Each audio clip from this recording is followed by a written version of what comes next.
Thanks everybody for sticking around. There was obviously an opportunity earlier on for those of you who had already eaten the lovely lunch there to pretend you were moving your car and disappear on back to the office. The good news here is that last night I did not drive from Wellington to Auckland, therefore I did not have a car parked out there with any possibility of being towed away. And it's quite important when you're sitting in the audience there and you've got an economist in front of you at the moment that he or she feels in a relatively good mood, because the bulk of, most of us at the moment, we can quite easily draw up a list of positive factors for the economy at the moment and where it's likely to go. And let me assure you, a truly evil list of negative factors for us, for Greece, for the United Kingdom, for the US housing market, commercial property market, interest rates by central banks overseas. This list is relatively frightening. So, you know, the good news here is that I'm not up here feeling bad that I'm going to be shelling out whatever hundreds of dollars you have to pay to get your cars back later on. And so I will give you a relatively balanced view on where the economy might, just might, go over the next year or two. Now, I've got about, I think, 20 minutes. What time should I walk off this stage, Andy? What time? I'll put you under pressure. Finished with Q&A, 3:20. Okay, no problem. Yeah. Rightio. I gave a talk in Auckland 3 weeks ago. They asked me to speak for 2 hours, and I could have gone longer, I must admit. That's the benefit of being a quarter Irish, you see. I don't even care if you're there or not. There could be a fly on the ceiling, and that's an audience, so that's right. Rightio. Now, the good news bit is that there is a recovery underway in the New Zealand economy. I mean, we officially exited recession in the June quarter last year when we grew by 0.2% and did the same over the September quarter.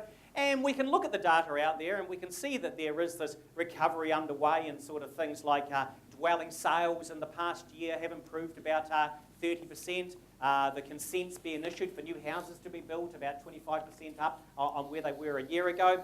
We can see business confidence measures at about a 10-year high, and businesses are saying, above average, in fact, proportion of businesses are saying they're going to hire people. Near average proportions of businesses are saying they're going to invest in new plant machinery and equipment, etc. So we can look at these numbers and see evidence that, yes, we're out of recession, there is a recovery underway. But one doesn't want to get too sort of overexcited about some of those numbers, because there's also this relatively strong list of other numbers that are frankly not quite so flash at the moment. For instance, there is no growth in exports underway in New Zealand, unfortunately, at the moment. That's in spite of commodity prices just booming the past year by about 45%. There's certainly no growth in imports of capital equipment. They're running about 27% down on a year earlier. Something interesting happening in that particular business investment space out there. More up-to-date numbers on the housing market show prices have pulled back about 2% recently. Dwelling sales in January were the worst for any month on record, going back to about 91. And for the past 2 or 3 months, the consents being issued for new houses to be built, they've actually pulled back just a little bit as well.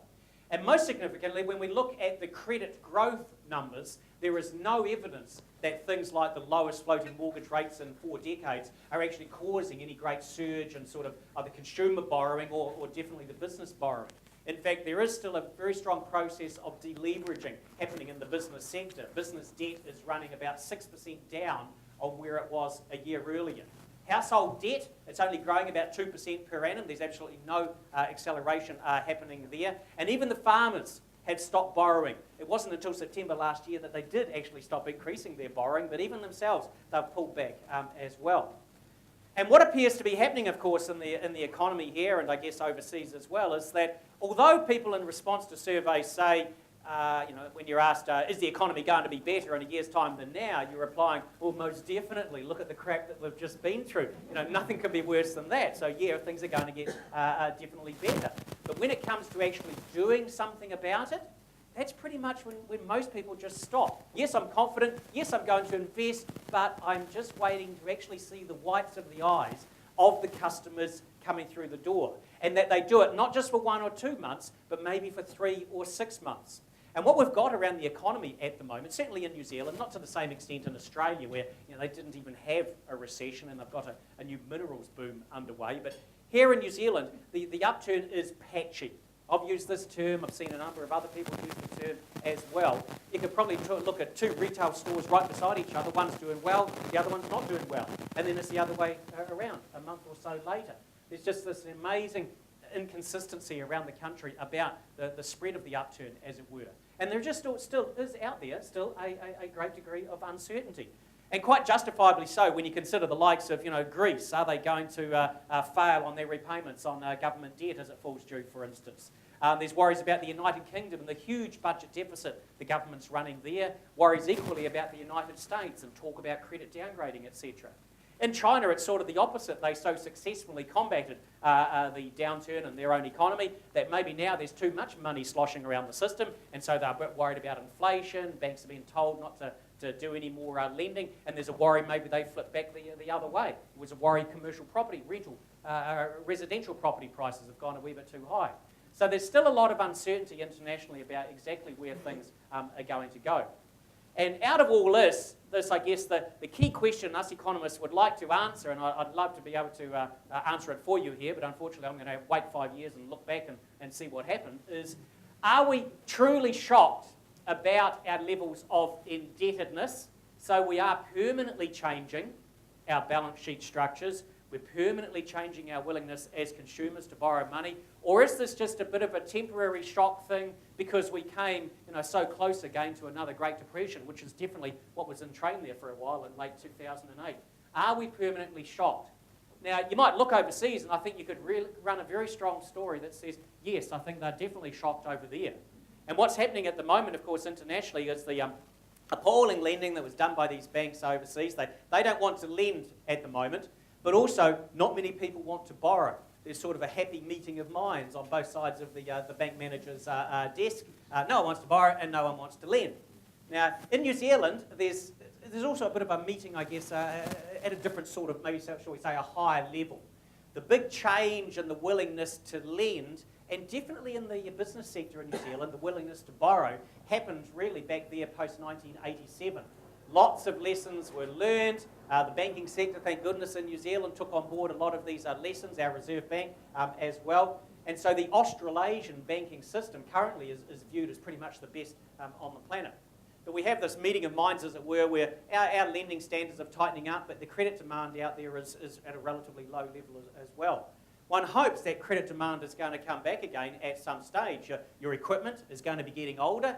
You know you're going to be needing to invest in new energy equipment, efficient machinery, etc. At some stage it comes back. But be in no doubt that in our forecasts of the economy growing about 3% this year and 3.5% or so next year, we are making a wee bit of an assumption that you start to step forward and do a wee bit more borrowing and capital raising and investing from some point, probably later on this year. But be in no doubt there's a lot of uncertainty there. In terms of some of the factors specifically that we think will drive reasonable 3% growth or so, one of them would be clearly there's extra infrastructure spending to be done and being done around the country, so that gives a bit of an underlying level of activity. There's a recovery phase in the house construction area. This is, I guess, a market I've focused on reasonably successfully in the past couple of years, and pointing out that in New Zealand we didn't go into this massive global downturn with a big oversupply of houses, as happened in the UK, Spain, Ireland, US, etc. We went in with a wee undersupply, and that undersupply situation is getting worse and worse as each month goes by. And the lowest external estimate I've found is from BRANZ, Building Research Association of New Zealand. They estimate we need at least 23,000 new dwellings to be built each year for normal population growth, etc. Well, we're running at about 14,500 at the moment. We were at a 4-decade low a few months ago of about 13,500. And we need about, that works out I think about 1,900 per month, and we're running at about 1,300, maybe 1,400 a month. So as each month goes by, we're simply not building enough houses, as it were, out there, and yet the net migration flow is well above average. We average a net migration gain in New Zealand of about 13,000 per annum.